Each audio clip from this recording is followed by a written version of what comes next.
Yabino yango. Donc musu se zati.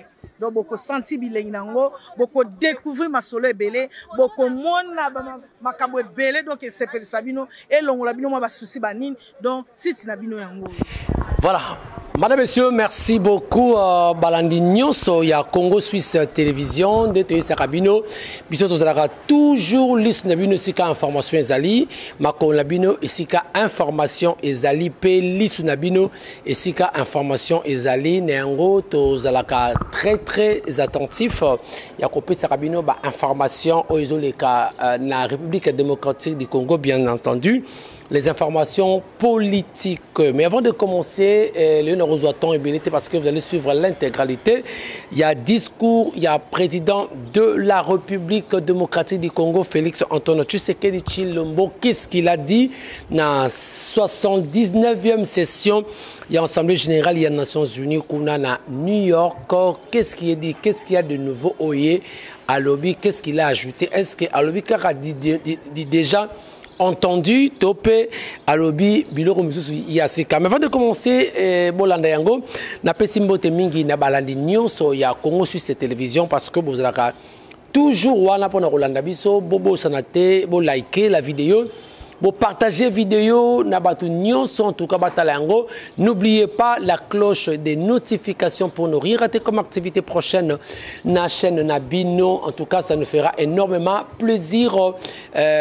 Bolandara, la chaîne Nabino, et qu'on ça bien. Alors, comme je disais tantôt, mesdames et messieurs, comme il est prévu à la coutume, le président de la République démocratique du Congo, Félix Antoine Tshisekedi Tshilombo, Oyo Wapi, et par la coutume, à Keneko répondre, na du haut, il y a tribune, il y a Nations Unies, Wanezali na compte, il y a 79e, c'est-à-dire c'est une 9e session. Il y a Assemblée générale, il y a Nations Unies, Kunawapi, le président Félix Tshisekedi a étalé problème, il y a Congo, non seulement il y a développement, mais également a étalé le programme, problème, il y a insécurité, Oyo Ezali ko rongé biso na partie est de la République démocratique du Congo, mesdames et messieurs. Vous voyez que Mbokanabiso, ça fait déjà 3 décennies, 3 décennies, et ça a convoité, et ça menacé na ba guerre oyo na ba groupes armés oyo ezosala malamu mingité peuple congolais a kokufa makambo belé belé. Alors je vais vous laisser suivre l'intégralité. Il y a discours, il y a président de la République, kuna na tribune, il y a Nations Unies na compte, il y a 79e session, il y a Assemblée générale des Nations Unies. Suivez Bolandango et puis nous allons faire le décryptage après, dans les jours à venir, par rapport, il y a discours, voilà. Suivez l'intégralité. Un immense honneur que je m'adresse à vous aujourd'hui pour la première fois depuis que le peuple congolais m'a renouvelé sa confiance en m'élisant pour un second mandat à la tête de notre nation. Ayant eu l'occasion de prendre la parole devant vous par le passé, je suis particulièrement ému de pouvoir le faire à nouveau en ce moment significatif pour notre pays. Le thème de cette session, ne laisser personne de côté, agir ensemble pour faire progresser la paix, le développement durable et la dignité humaine pour les générations futures, résonne particulièrement avec nos aspirations en République démocratique du Congo. Monsieur le Président, Monsieur le Secrétaire général des Nations Unies, Mesdames et Messieurs les chefs d'État et de gouvernement, Mesdames et Messieurs les chefs de délégation, le multilatéralisme et le respect d'un système mondial basé sur des règles ont été des piliers essentiels pour soutenir la paix, la sécurité, la santé, la prospérité à travers le monde depuis près de 80 ans. Les Nations Unies incarnent ces valeurs fondamentales et demeurent un acteur incontournable face aux défis majeurs que l'humanité doit surmonter, qu'il s'agisse de garantir la sécurité, de maîtriser le changement climatique ou de lutter contre la pauvreté. Cette réalité nécessite une coopération multilatérale renforcée. Cependant, le noble idéal des rédacteurs de la Charte des Nations Unies, celui de servir d'instrument par lequel tous les pays régulent leur comportement, semble s'effacer. Le socle de la sécurité collective qu'elle a établi vacille. Nous avons la responsabilité de conjuguer nos efforts et de réaffirmer notre engagement envers le multilatéralisme, qui est la clé de solutions véritablement transformatrices face aux défis qui rongent notre monde. Comme l'a si bien exprimé Dag Hammarskjöld, ancien secrétaire général de l'ONU, dont le sacrifice en faveur de la paix en République démocratique du Congo nous rappelle la gravité de notre mission, je cite, « Le but de l'ONU n'est pas d'emmener l'humanité au paradis, mais de le protéger de l'enfer. » Fin de citation. En cette période critique du multilatéralisme, le multilatéralisme revêt une importance cruciale. Il permet de répondre aux menaces communes, de protéger notre planète et de renforcer la société civile ainsi que les droits humains. En effet, nous ne pouvons ignorer la montée alarmante de discours belliqueux et le rétablissement indécent de pratiques d'agressions armées et de pillage des ressources naturelles affectant tous les continents. Le conflit russo-ukrainien qui persiste et continue d'affecter la région n'est qu'une manifestation parmi tant d'autres qui menacent la paix dans le monde. Le Yémen, le Soudan, la Syrie ou encore le terrible drame qui se passe dans la bande de Gaza entrent dans le lot pour lequel le multilatéralisme jouerait pleinement son rôle. Il est impératif d'agir ensemble pour progresser vers la paix, le développement durable et la dignité humaine, garantissant ainsi un avenir meilleur pour les générations futures. Ne laissons personne sur le chemin. Tel est le message clair et pertinent qui inspire la thématique sélectionnée pour orienter les travaux de la 79e session de cette illustre Assemblée. Monsieur le Président, le Pacte pour l'avenir et ses annexes, le Pacte numérique mondial et la Déclaration sur les générations futures, que nous avons adopté lors du récent sommet de l'avenir, soulignent l'importance d'une collaboration active pour atteindre une vision commune d'un avenir pacifique et prospère. Ces documents représentent un engagement essentiel pour mettre fin au conflit, lutter contre l'extrême pauvreté et la faim et aborder des défis tels que les déplacements de population, l'immigration clandestine, l'insécurité alimentaire, les pandémies et les risques des nouvelles technologies. Parallèlement, le Pacte mondial numérique se positionne comme un pilier essentiel dans notre quête d'un avenir prospère au cœur de la 4e révolution industrielle où les technologies numériques sont devenues incontournables. Cette transformation numérique représente une occasion sans précédent d'atteindre les objectifs de développement durable d'ici 2030, notamment pour les pays les moins avancés.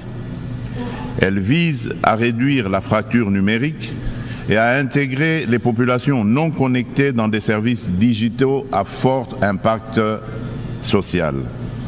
Cependant, pour relever ce défi majeur, inhérent à la révolution du numérique, des réformes globales sont nécessaires, impliquant une réévaluation de l'architecture financière internationale et un financement adéquat. C'est pourquoi la République démocratique du Congo aspire à attirer des investissements pour développer la connectivité en Afrique et appeler à la coopération des partenaires multilatéraux et des opérateurs de télécommunications avec à la clé un transfert de connaissances. En effet, L'accompagnement au processus de maillage du pays est une solution prometteuse pour relier le sud et le nord du continent, ainsi que relier l'océan Indien à l'océan Atlantique. Cela comprend la formation de partenariats viables autour du projet hydroélectrique du Grand Inga qui vise à répondre à la demande énergétique croissante de notre continent, exacerbée par la prolifération des objets connectés. De plus, il est essentiel de renforcer la traçabilité des minerais stratégiques, indispensables aux équipements technologiques, afin d'assurer une exploitation responsable et durable de nos ressources. Par ailleurs, la pleine participation et l'engagement des jeunes, tant des filles que des garçons, sont également primordiaux pour bâtir une société durable et inclusive. Ce principe constitue le fondement de la Déclaration sur les générations futures, soulignant notre responsabilité envers les générations à venir et l'importance des décisions qui garantissent leur épanouissement. Pour l'Afrique, sa jeunesse représente un atout majeur pour sa prospérité future. Investir dans l'éducation, notamment dans les domaines STEM, sciences, technologies, ingénierie et mathématiques, et créer des environnements propices à l'innovation est crucial.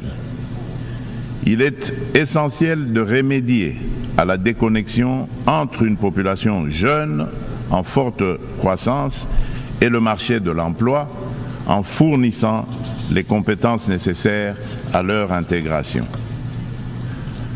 Monsieur le Président, la situation dans l'Est de la République démocratique du Congo est particulièrement préoccupante. La résurgence du groupe terroriste du M23, soutenu par le Rwanda, a provoqué une crise humanitaire sans précédent avec près de 7 millions de déplacés internes.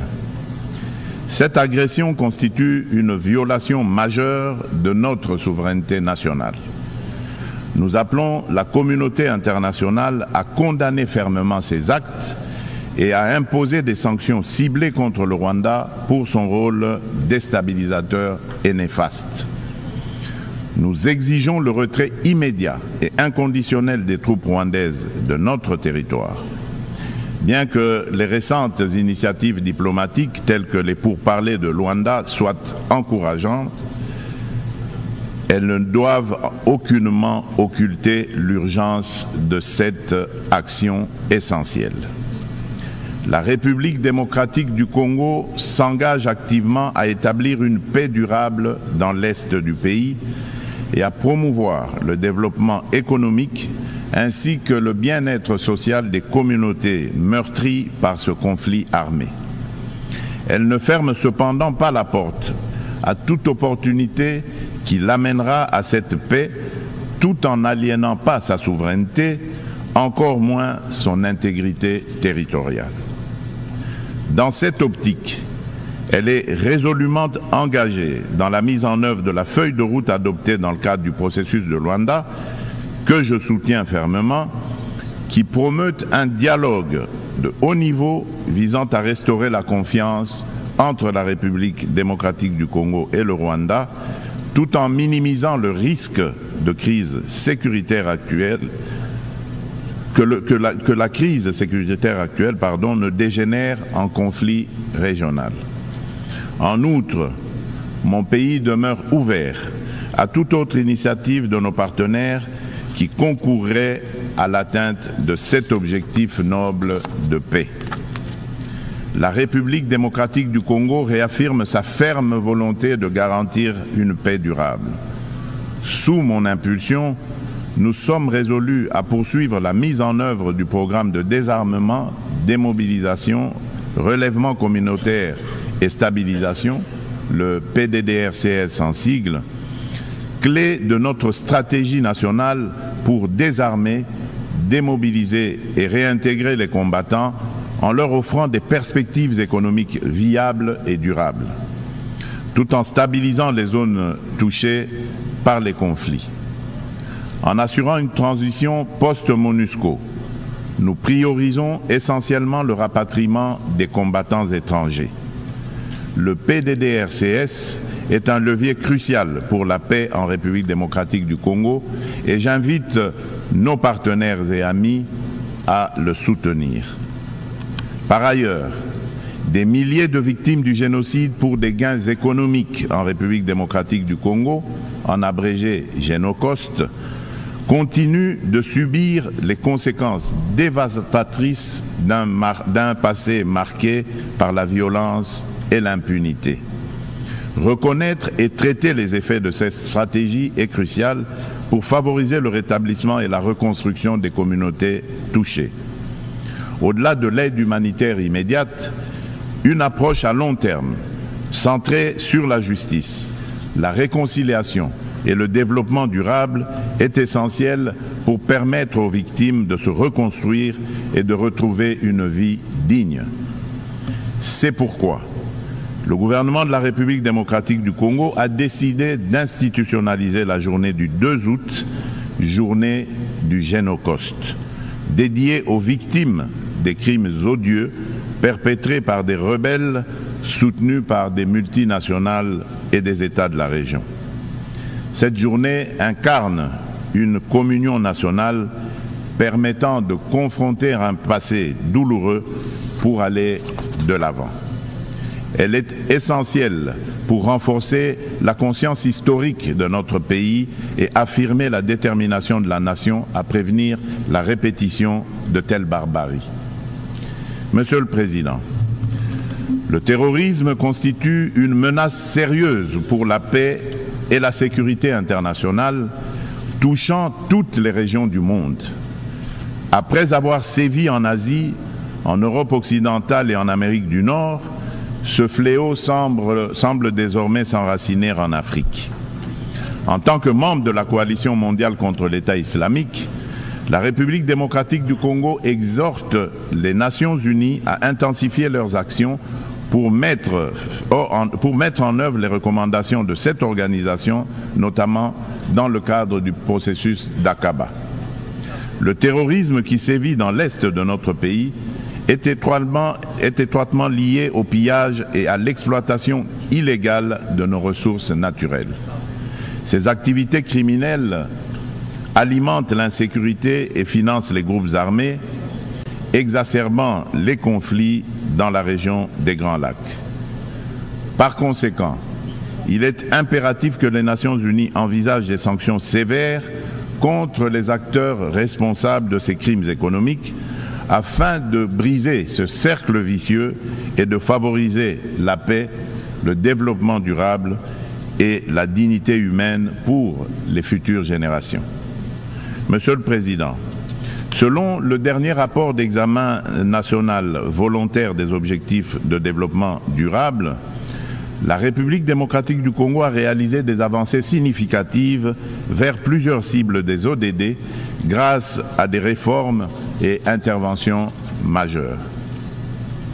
Depuis 2019, le gouvernement a mis en place une réforme ambitieuse pour assurer la gratuité de l'enseignement de base, permettant à près de 4 millions d'enfants de rejoindre l'école. En outre, plusieurs mesures ont été prises pour renforcer la protection sociale, introduire la couverture sanitaire universelle et promouvoir l'égalité des sexes, ainsi que pour favoriser le développement des infrastructures et une industrialisation rapide à travers notamment la création des zones économiques spéciales. Malgré ces progrès, le rapport mondial sur les objectifs de développement durable souligne qu'au rythme actuel, la République démocratique du Congo ne pourra pas atteindre les ODD d'ici 2030 en raison des inégalités et de la vulnérabilité persistante exacerbée par des conflits armés. Face à ce défi, une feuille de route comprenant des actions, interventions et réformes spécifiques a été élaborée afin d'accélérer les progrès et de répondre aux enjeux de l'agenda 2030 avec déjà certaines mesures mises en œuvre pour que la République démocratique du Congo soit en adéquation avec les ODD en 2030. Pour cela, la République démocratique du Congo nécessite des investissements annuels de 32 milliards de dollars. Il est donc indispensable de renforcer les partenariats pour des investissements durables et de promouvoir la paix afin de permettre un développement socio-économique stable. Au registre des réponses mondiales aux défis climatiques et la promotion des énergies renouvelables, la République démocratique du Congo, qui a déjà affirmé son engagement en faveur d'une action climatique ambitieuse, souligne l'importance cruciale d'un soutien financier et technique accru afin de renforcer ses efforts pour atteindre les objectifs de l'accord de Paris. Riche en biodiversité et en ressources naturelles, la République démocratique du Congo se positionne comme un acteur clé dans la lutte contre le changement climatique. Les initiatives engagées pour réduire les émissions de gaz à effet de serre se concentrent sur 4 secteurs stratégiques: l'agriculture, la foresterie, l'énergie et la gestion des déchets. Des réformes structurelles sont actuellement mises en place pour inverser la déforestation et améliorer l'accès à une énergie propre, témoignant ainsi de l'engagement déterminé du gouvernement en faveur de la préservation des ressources naturelles et de la transition écologique.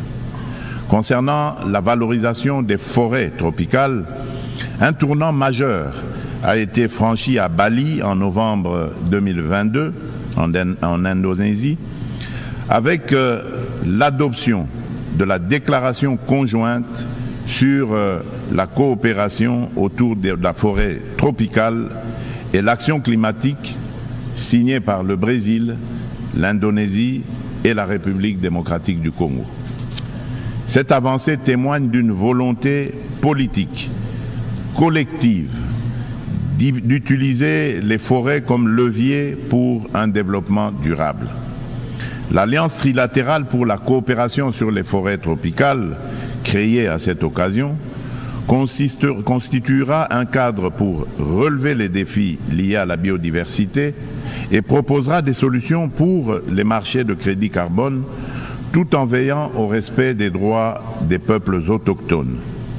Par ailleurs, dans le cadre des enjeux liés à l'environnement et au réchauffement climatique, il est essentiel de souligner la tenue du 2e sommet des 3 grands bassins forestiers tropicaux du monde, à savoir l'Amazonie, le Congo et le Bornéo-Mékong, qui s'est tenu du 26 au 28 octobre 2023 à Brazzaville, en République du Congo.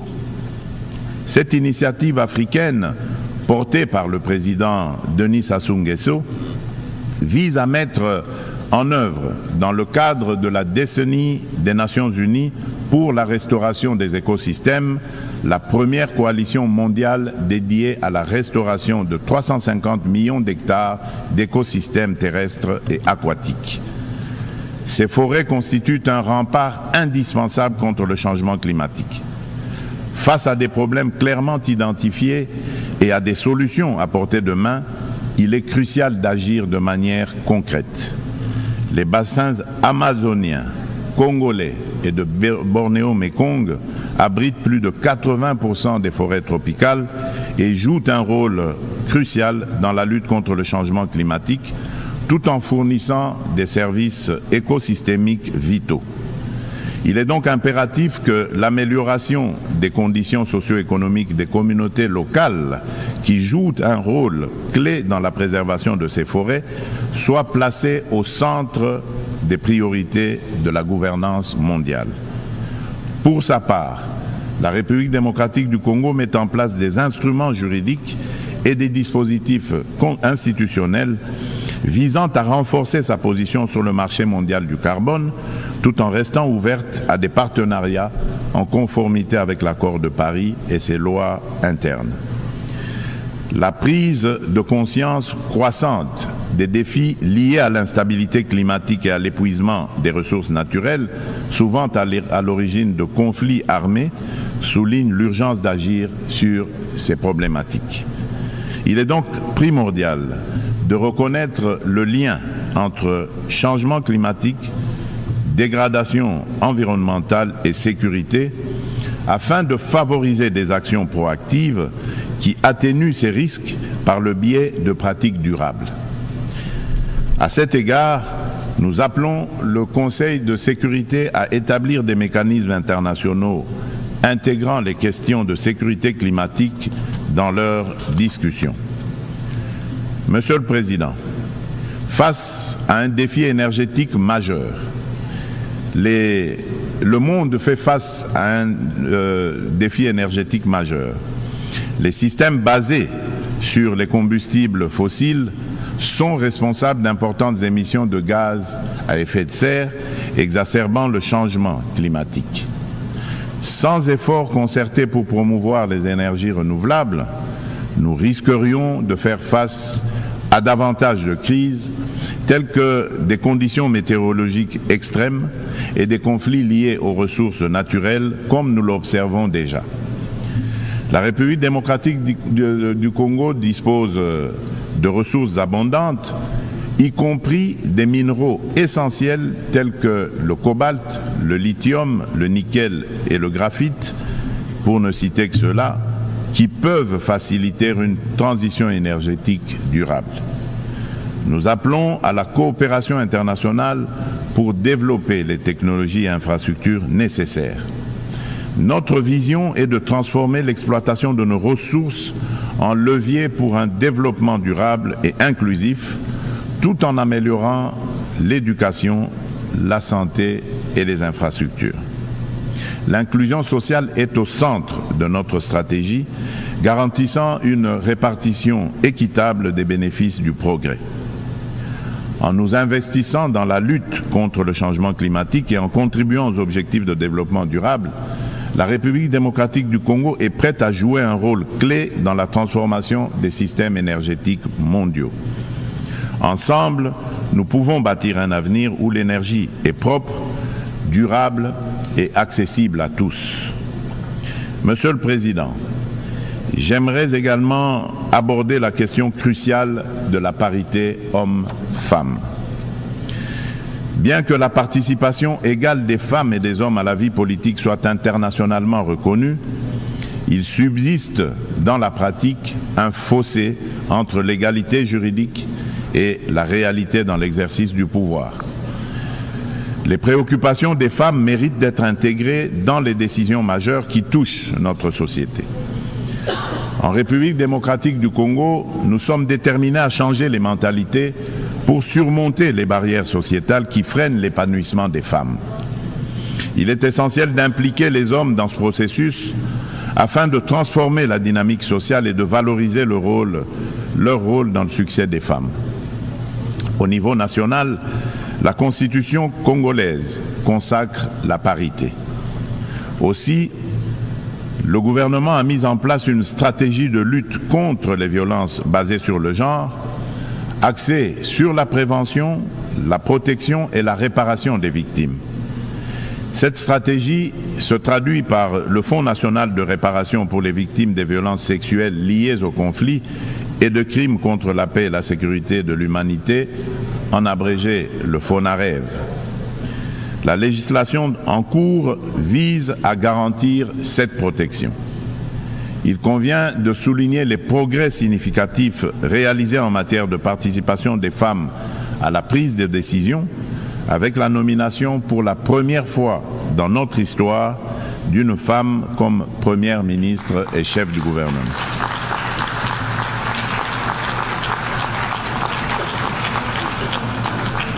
Nous assistons également à une présence accrue de femmes dans les instances gouvernementales ainsi que dans le Parlement et le système judiciaire, illustrée par la nomination de femmes au poste de premier président du Conseil d'État et à la tête de la Banque centrale du Congo.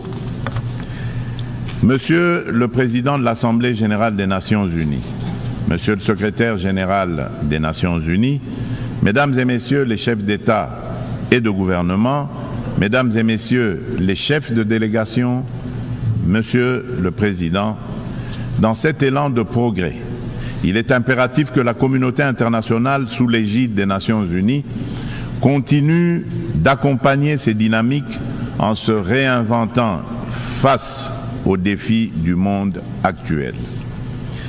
Pour maintenir la confiance de la communauté internationale, l'Organisation des Nations Unies doit prouver sa capacité à s'adapter aux évolutions contemporaines et à les surmonter de manière efficace et responsable. Il est impératif de redynamiser le multilatéralisme par des réformes ciblées de la Charte des Nations Unies, touchant des questions clés telles que le Conseil de sécurité, le droit de veto, le chapitre 7 et le recours à la force. Néanmoins, cela ne suffira pas. La coordination et la coopération entre les différentes institutions et agences des Nations Unies doivent également être renforcées. De nombreux enjeux globaux sont souvent abordés de manière redondante dans différents forums, parfois sous des angles contradictoires, tandis que d'autres problématiques restent entièrement négligées, chaque bureaucratie internationale cherchant à défendre son existence propre. À cet égard, tout en saluant l'appui des États-Unis, je réitère avec fermeté, au nom de l'ensemble des pays africains, la requête de création de 2 sièges permanents au Conseil de sécurité des Nations Unies pour les pays africains.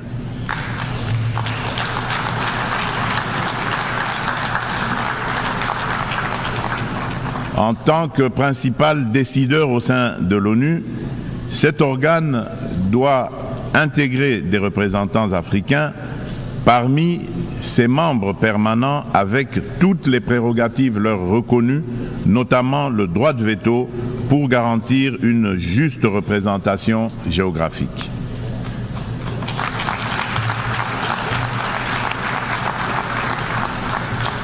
Il s'agit là d'une question de justice pour un continent dont le rôle dans les affaires internationales ne cesse de croître. Nous, Africains, tenons cette exigence avec la plus grande détermination. Enfin, je ne saurais conclure sans rappeler qu'après plus de 3 décennies d'absence au Conseil de sécurité, la République démocratique du Congo se porte à nouveau candidate, soutenue par l'Union africaine et par la communauté de développement de l'Afrique australe, la SADC, au poste de membre non permanent pour la période 2026-2027, lors des élections qui se tiendront à New York en juin 2025.